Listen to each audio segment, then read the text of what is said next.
In this tutorial, I'm going to show you how to freeze columns in Smartsheet so important information stays visible while you scroll through large sheets.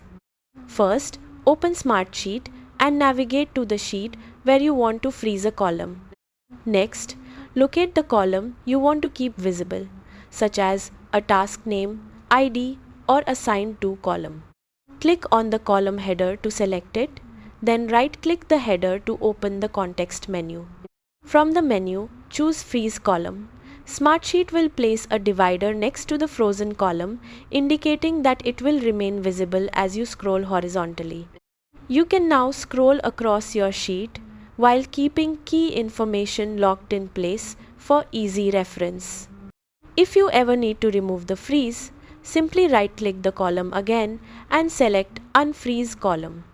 Using frozen columns can make large projects much easier to navigate and help you avoid losing track of important row information. That's it, you've successfully frozen a column in Smartsheet. Thanks for watching.